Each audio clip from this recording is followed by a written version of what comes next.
மனதை வருடும் மயிலிறகாய் உங்கள் நேரத்தை இனிமையாக்க சித்ரா ஹரிதாஸ் அவர்களின் ஆடியோ நாவல் சேனலுக்கு உங்களை அன்புடன் வரவேற்கிறோம். அருமையான கதைகளை கேட்க சேனலை லைக் பண்ணுங்கள், கமெண்ட் பண்ணுங்கள், சப்ஸ்கிரைப் பண்ணுங்கள், உங்கள் ஃப்ரெண்ட்ஸோட ஷேர் பண்ணுங்கள். எழுத்தாளர் சித்ரா ஹரிதாஸ் அவர்களின் மாண்புறு மங்கையே. மங்கை 9.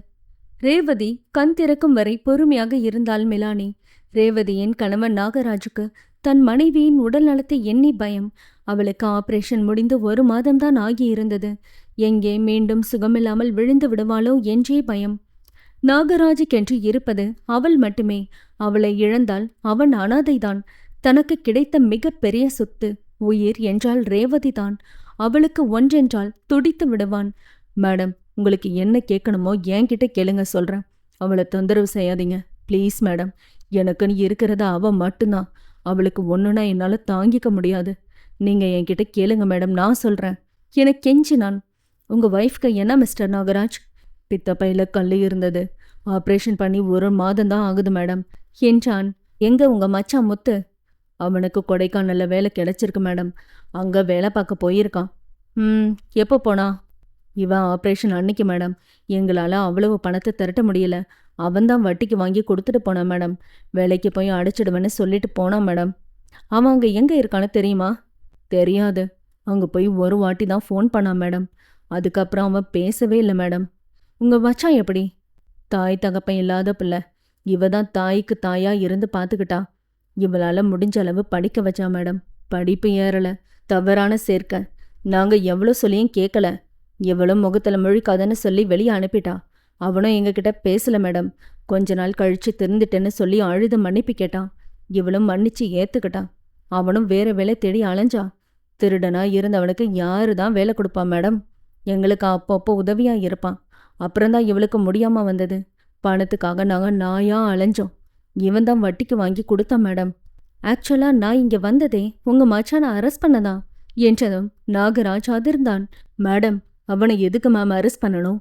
அவன் என்ன பண்ணான் என வினவ அவளும் விளக்கி கூறினாள். அவன் அப்படி பண்ற ஆள் இல்லை மேடம். நீங்க சொன்னது வச்சு பார்த்தா அந்த பொண்ணுனால தான் திருந்தி இருக்கான்னு தோணுது. அந்த பொண்ணையே எப்படி ஆசிட் அடிச்சிருப்பான் மேடம். அவன் பண்ணியிருக்க மாட்டான் மேடம். நாகராஜ், அவன் தான் பண்ணியிருக்கான்னு நான் சொல்லல. சந்தேகத்தின் பேரில் தான் விசாரிக்க போறோம். ஃபோன் பண்ணி வந்த விஷயத்த சொல்லுங்க. அண்ட் வந்து என்ன பார்க்க சொல்லுங்க. இல்ல நான் அங்க போக வேண்டியதா இருக்கும். அவன் ஃபோன் நம்பரை கொடுங்க என கேட்டு பதிவு செய்து கொண்டவள் செல்லை எத்தனைக்க ரேவதி கண்ணை திறந்தாள். அவள் அருகில் சென்றமர்ந்தாள் மிலானி. மேடம், என் தம்பி எந்த தப்பும் செய்திருக்க மாட்டான். அவனை அரெஸ்ட் பண்ணாதீங்க மேடம். அவள் கை பிடித்து அழுதாள்.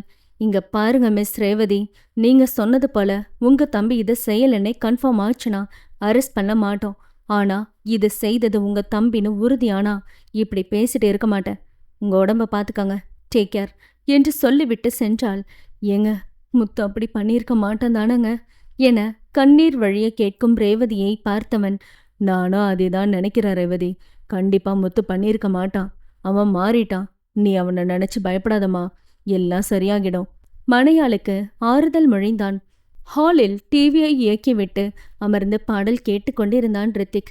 வேலை முடித்துவிட்டு வந்தாள் வதனா. இருவருக்குள்ளும் பேச்சுவார்த்தைகள் எல்லாம் சொற்பம்தான். தனித்தனி அறையில் இருந்து கொண்டனர். சேர்ந்திருந்த வேலையெல்லாம் நினைவுகளாக இருந்தன.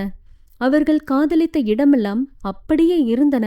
ஆனால் அங்கே காதலும் இல்லை, அவர்களும் இல்லை. எல்லாம் தனித்தனியானது. வெளியே பேச்சுவார்த்தைகள் இருந்தாலும் உள்ளுக்குள் அக்கம் பக்கத்தினரை விட மோசமாகத்தான் இருந்தனர் இருவரும். அவனது எண்ணமெல்லாம் எப்படி சுடரிடம் தன் காதலை வெளிப்படுத்துவதில்தான் இருந்தது. அவள் எவ்வாறு எடுத்துக்கொள்வாளோ?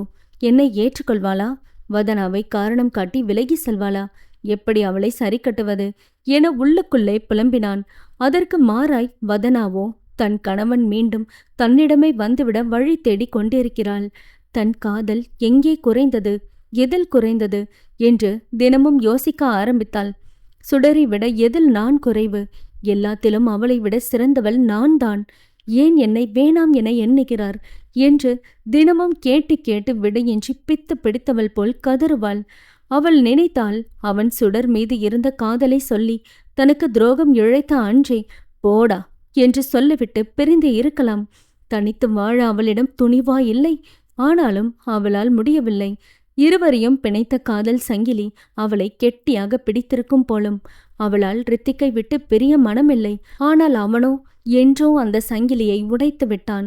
ரித்திக்கிடம் பலமுறை பேசி பார்த்தாள், மன்றாடியும் பார்த்தாள், காலில் கூட விழுந்தாள்.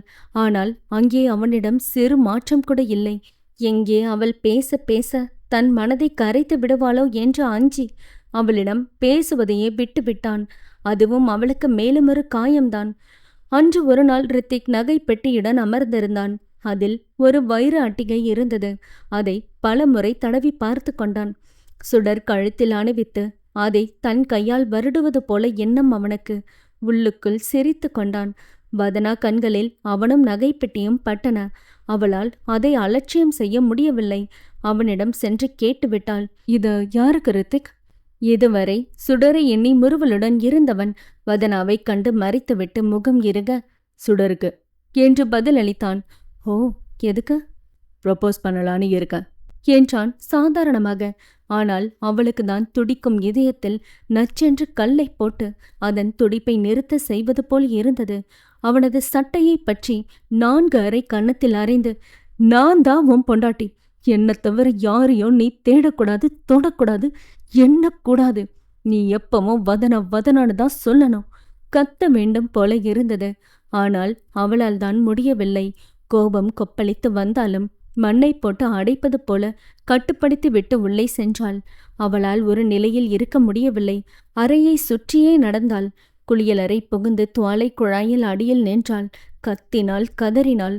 நீரோடு கண்ணீரும் தடம் தெரியாமல் போனது. உடை மாற்றி தரையில் அமர்ந்தாள். கண்ணீர் வடிய அவளது கற்பனையும் வளர்ந்தது. ரித்திக்குடன் சுடர் சேர்ந்து இருப்பது போல கற்பனை செய்து பார்த்தாள். சுடர், எனக்கு உன்னை ரொம்ப பிடிக்கும். நான் உன்னை லவ் பண்றேன். உன்னை கல்யாணம் பண்ணிக்க ஆசைப்படுறேன். வதனாவால குழந்தை பெற்றுக்க முடியாது. என்னோட இளமை அவளோட சேர்ந்து கழிய எனக்கு விருப்பம் இல்லை சுடர். எனக்கு நீ வேணும். I need you. Will you marry me? அவள் முன் மண்டியிட்டு தன் காதலை சொல்ல சுடர் முகத்தில் ஒரு பிரகாசம். கண்களில் காதல் கனிய, உதட்டில் புன்னகை மலர தலையை அசைத்து சம்மதம் சொன்னாள். சற்று முன் விரலால் வருடிய வைர அட்டிகை அவளது கழுத்தில் மின்னியது. அவள் காதினோரம் நின்றவன், it's so beautiful, but not as much as you என்று கன்னத்தில் இதழ் பதித்தவன் அவளை திருப்பி இதழோடு இதழை சேர்க்க, நோ என்று கத்தினாள். ஏன் ரித்திக் இப்படி பண்றீங்க? எவ்வளவு காதல் என் மேல வச்சிருந்தீங்க. எப்படி உங்களால காதலை மறக்க முடிஞ்சது? நான் தவிக்கிறேனே, மறக்க முடியாம மன்றாடுறேனே. ஆனா நீங்க மாறிட்டீங்க ரித்திக். செக்ஸ் மட்டும்தான் வாழ்க்கை இல்லைன்னு சொல்லுவீங்க. இப்போ அதுதான் உங்களை மாத்துச்சா? செக்ஸ்க்காக நம்ம காதலை வேணான்னு சொல்றீங்க ரித்திக். நாம எப்படி இருந்தோம் ரித்திக்? உள்ளமோ உடலும் என்று காதலோடு நம்மளை இணைச்சு வச்சு இருக்குமே. அந்த காதல் கோட்டுல இருந்து வேற கோட்டை தேட எப்படி மனசு வந்தது ரித்திக்? அவன் புகைப்படத்தை பார்த்து கேட்டாள். அன்று அவள் பிறந்த நாள். மணப்பெண் அலங்காரத்துக்காக சென்று தாமதமாக வந்தவளை குளியலறைக்குள் அனுப்பி வைத்தவன் அவளுக்கு என்று ஆடைகள் ஆபரணங்கள் எடுத்து வைத்துவிட்டு சென்றான். அதை உடுத்தி வந்தவளின் கண்களை பொத்தி அழைத்து சென்றவன் கண்களிலிருந்து கையை விலக்க அங்கே இருவர் அமரும்படியான நாற்காலியும் சிறு அவிழ்க மேசையில் உணவுகள் அடுக்கி வைக்கப்பட்டிருந்தது. அதை கண்டு குதித்தாள் வதனா. ரித்திக் என வாயெடுத்தவளின் இதழில் விரலை வைத்து தடுத்தவன் அதில் மௌனமாய் முத்தமிட்டான். அவன் அமர அவன் மடியில் அமர்ந்து கொண்டாள். இருவரும் மாறி மாறி ஊட்டிவிட்டு கொண்டனர். பின் மெல்லிசை இசைக்க இருவரும் சேர்ந்து ஆடினார்கள். அவன் கண்களில் தாபம் வழிய அவளை தூக்கி சென்றவன் மெத்தையில் கிடத்தி அவளை சார்ந்த அனைத்தையும் ஆண்டான். அதை நினைக்கையில் மனதின் இனிமைகள் தோன்றாமல் நெருப்பை அள்ளி கொட்டினது போல இருந்தன. எவ்வளவு க்ளோஸா இருந்தோம். எது உங்களை மாத்துச்சு ரித்திக்? மீண்டும் கேட்க சுடரின் முகமே ஞாபகம் வந்து போனது. அதை அழுத்திவிடு என்று மூளை அறிவிலியாய் சொல்ல அதை முடிவு செய்தவள் அவளது முகத்தை சிதைக்க அவள் அணுகியது மாரியைத்தான். மங்கை 10. வதனா அழகு நிலையத்தில் வேலை செய்பவர்தான் முத்தம்மா. இவர் ஏரியாவிலிருந்துதான் வருவார். அங்குதான் கொலை, கொள்ளை, கற்பழிப்பு, திருட்டு என தொழில் செய்பவர்கள் அதிகம் வசிக்கிறார்கள். செய்தித்தாளில் மதுரையில் நடக்கும் கொலை, கொள்ளை, கற்பழிப்பு செய்தியை வாய்விட்டு படித்தால் போதும், உடனே தனக்கு தான் எல்லாம் தெரியும் என்பது போல போலீஸை விட அதிவேகமாக கண்டறிந்து சொல்லிவிடுவார் முத்தம்மா. அப்படி ஒரு நாள் ஒரு பெண்ணின் முகத்தில் ஆசிட் அடித்த செய்தியை வதனா வாய்விட்டு படிக்க, முத்தம்மாவின் வாய் சும்மா இருக்காமல் அவர்கள் இருக்கும் இடத்தையும் இவர்கள்தான் அதை செய்திருப்பார்கள் என்றும் சொல்லிவிட்டார். அன்று அவர் சொல்லிய இடத்தை நினைவு கூர்ந்தவள் தன்னை முழுவதுமாக மறைத்துவிட்டுதான் அவ்விடம் சென்றாள். ரேவதியின் சிகிச்சைக்காக பணம் கேட்டு முத்துவும் நாகராஜனும் அலைந்த வேளையில் மாரியும் அலைந்தான். அவனும் ரேவதியை அக்காவாகத்தான் பார்த்தான். அந்த சமயம்தான் வதனா வந்தாள். அந்த ஏரியாவிற்கு வந்ததும் முதலில் பார்த்தது செல்லில் யாரிடமோ கத்தி கொண்டிருக்கும் மாரியை தான். அவனை பின்னென்று அழைத்தாள் வதனா. இங்க அவர் எங்க இருப்பாரு என கேட்டாள். அவரா? அவரு ஜெயில இருக்காரு. என்ன விஷயம் மேடம்? அவரு தேடி எதுக்கு வந்திருக்கீங்க? சந்தேகமாக கேட்டான். நீங்க அவருக்கு என்ன வேணும்? கேட்டவளின் குரலில் ஒரு படபடப்பு இருந்தது. அவர் தம்பிதானா? என்ன விஷயம்னு சொல்லுங்க என்றான். சுற்றுமுற்றும் பார்த்தவள், கொஞ்சம் தனியா பேசணும், பேசலாமா எனவும், வாங்க என்று தனியாக அழைத்து சென்றான். இப்ப சொல்லுங்க, எதுக்கு எங்க அண்ணனை தேடி வந்தீங்க? அது அது உள்ளுக்குள் எழுந்த பயத்தை சிரமப்பட்டே மறைத்தாள். போயிடலாமா என கூட எண்ணம் தோன்றியது அவளுக்கு. சொல்லுங்க, எதுக்கு வந்தீங்க? எனக்கு ஒரு பொண்ணு மேல ஆசிட் அடிக்கணும். எவ்வளவு பணம் வேணாலும் தரேன். ப்ளீஸ், உங்களுக்கு தெரிஞ்சவங்க யார்கிட்டயாவது சொல்லி இதை செய்து முடிக்க சொல்ல முடியுமா? தாடியை சொரிந்தவாறு அவளை மேலிருந்து கீழ் வரை பார்த்தவன், எவ்வளவு பணம் கொடுப்பீங்க மேடம்? எவ்வளோ வேணாலும் தரேன். அவ முகத்துல ஆசிட் அடிக்கணும், அது போதும் என்றாள். பலமாக யோசித்தவன், எதுக்காக ஆசிட் அடிக்கணும் மேடம் என்று கேட்க, அவ அழக வச்சு என் வாழ்க்கையவே அழிச்சிட்டா. ஆதங்கமாய் சொன்னவளை கண்டு ஒரு நிமிடம் ஜர்க் ஆனவன், ஓ கள்ளக்காதலா என்றான். சொல்லுங்க, யார் இதை பண்ணுவா? எவ்வளவு பணம் வேணும்? நானே இதை பண்ணுவேன் மேடம். ஒரு 3 லட்சம் ரூபாய். அந்த பொண்ணோட போட்டோ கூட முடிச்சிடறேன் என்றான். இந்தா, இதை அட்வான்ஸ் வச்சுக்க, மீதிய வேலை முடிச்சதும் கொடுக்கறேன். 1 லட்சம் ரூபாயை அவனிடம் கொடுத்தாள். அவனது அலைபேசி எண்ணை வாங்கியவள் அவனது புலனத்தில் சுடரின் புகைப்படத்தை அனுப்பி வைத்தாள். சுடரின் முகத்தை பார்த்தவன், மேடம், இந்த பொண்ணா உங்க வாழ்க்கையை கெடுத்துச்சு? என்னால நம்ப முடியலையே என அவனாக யோகித்து கூற, தேவையில்லாததை பேசாத. எப்போ வேலையை முடிப்பா அத சொல்லு. முடிப்பதான? பணத்தை வாங்கினதும் ஓடி போயிடுவியா? மேடம், பார்க்குற வேலை தான் தப்பா இருக்கலாம், ஆனால் செய்கிற நாங்கள் ஏமாற்ற மாட்டோம். வேலையை முடிச்சுட்டு சொல்கிறேன், விஷயம் உங்கள் காதுக்கு வந்துடும். அப்புறம் மீதியை வாங்கிக்கிறேன். ஆமாம், மேட்ரு முடிச்சதும் பணம் தராமல் ஏமாற்ற மாட்டீங்க தானே? இல்லை இல்லை, கண்டிப்பாக கொடுத்துடுவேன். கொடுக்கல அப்புறம் நீங்கள் வேற மாதிரி இந்த மாதிரியை பார்ப்பீங்க. எச்சரிக்கை செய்துவிட்டு சென்றான். 1 வாரத்தில் அவன் சொன்னது போலவே வேலை செய்து முடித்து பணத்தையும் வாங்கி கொண்டான். பின் முத்துவும் மாரியும் கொடைக்கானலுக்கு சென்று தலைமறைவாக போவதை வதனாவிடம் சொல்ல, அதுவும் அவளுக்கு சரி எனப்பட அவள் உதவியுடன் தான் இருவரும் கொடைக்கானலில் வசிக்கின்றனர். நடந்தவை எல்லாம் எண்ணி பார்க்கையில் மனம் என்னும் நீதிமன்றத்தில் மனசாட்சி அவளை குற்றவாளி ஆக்கி நிறுத்த, மூளையோ அவ்வப்போது அவளுக்காக வாதாடி ஜாமீன் வாங்கி தந்தது. ரித்திக் ஹாலில் அமர்ந்து பாடல் கேட்டு கொண்டிருந்தான். அவனை ஒரு பார்வை பார்த்துவிட்டு தன்னறைக்கு விரைந்தவள் உடை மாற்றி சமையலறைக்கு செல்லவிருக்க அவளை தடுத்தான். வதனா என்று அவனுக்கு எதிரே இருந்த இருக்கையை காட்டி அமர சொன்னான். அவளும் அமர்ந்தாள். இருவரும் ஒருவரை ஒருவர் நேராக பார்த்து கொள்ளவில்லை. சுடர வேலையை விட்டு நிறுத்திட வதனா என்றான். அவனது இந்த மொட்டையான கூற்று அவளுக்கு விளங்கவில்லை. சந்தேகமாக அவனிடம், எதுக்கு நான் அவளை வேலையை விட்டு நிறுத்தணும்? அவ கஷ்டப்படுறதை என்னால தாங்கிக்க முடியல. அவ என்னதான் சிரிச்சு சமாளிச்சாலும் உள்ளுக்குள்ள அவ படுற வேதனை என்னால புரிஞ்சுக்க முடியுது.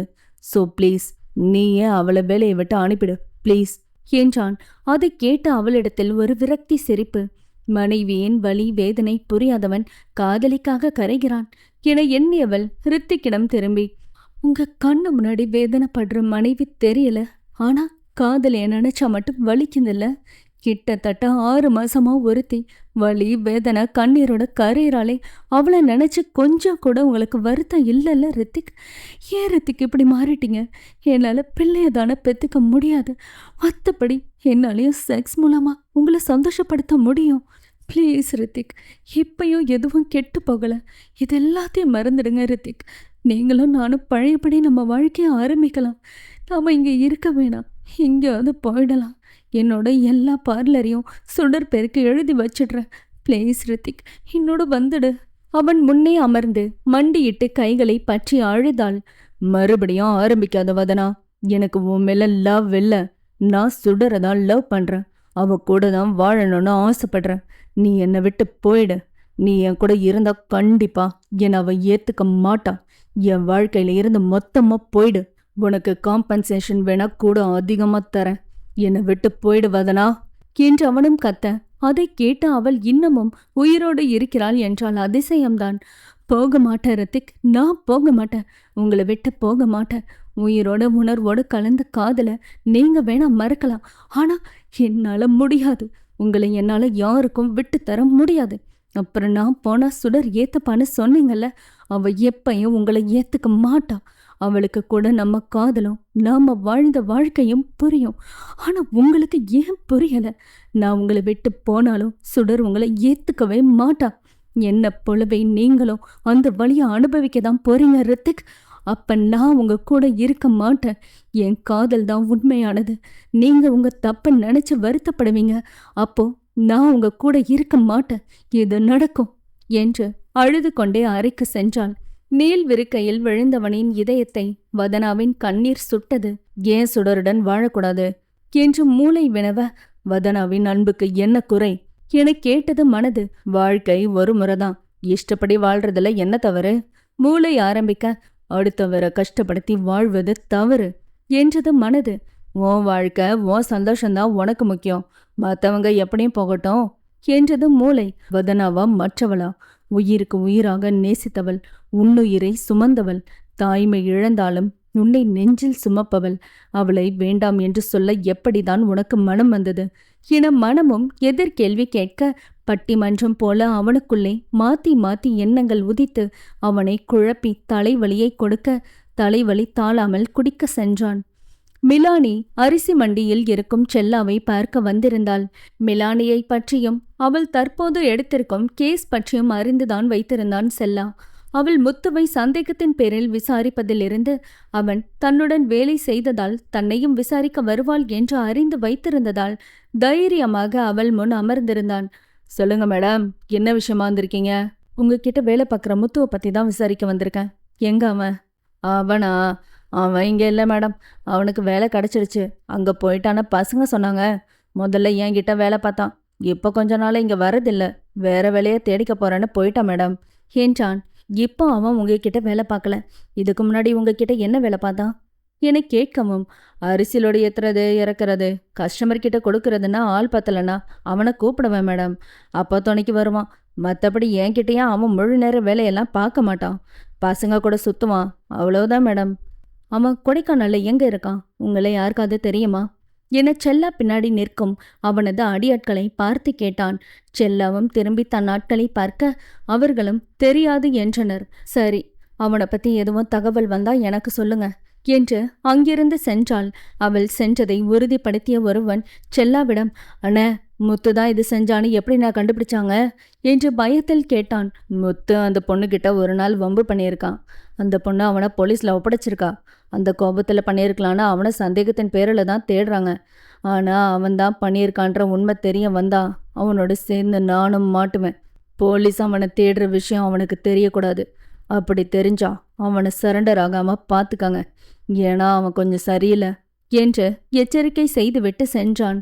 அந்த பரபரப்பான காலை வேளையில் கைகளை பிசைந்து நேரத்தை மாறி மாறி பார்த்திருந்தவாறு வங்கியில் அமர்ந்திருந்தாள் கலைசுடர். இரண்டு நபர்களாகத்தான் உள்ளே அனுமதித்தனர். வந்தவள் மேனேஜரை பார்க்கணும் என்று சொல்ல அவளை காத்திருக்க சொன்னார்கள். வங்கி முழுவதும் ஏசியின்றி இருக்க அவளுக்கு வியர்த்து கொட்டியது. அதனை துடைத்தவாறு அமர்ந்திருந்தாள். மேடம், உங்களை மேனேஜர் சார் கூப்பிடுறாரு. ஒருவன் வந்து சொல்ல அவளும் அனுமதி கேட்டு உள்ளே சென்றாள். வந்த விஷயத்தை அவளும் சொல்ல அவரது இலக்காரமான பார்வையை அறிந்தும் பொறுமை காத்தாள். பின் அவரும் கேள்விகள் பல கேட்க பதில் சொல்லிக் கொண்டே வந்தாள். அவளிடம் அவளது மாஸ்கை கழட்ட சொல்ல கழட்டியவளின் முகத்தை பார்த்து அதிர்ந்தவர், இந்த முகத்தை வச்சுதான் பியூட்டி பார்லர் ஆரம்பிக்க போறீங்களா என கேட்டதும் கொதித்து போனாள் சுடர்.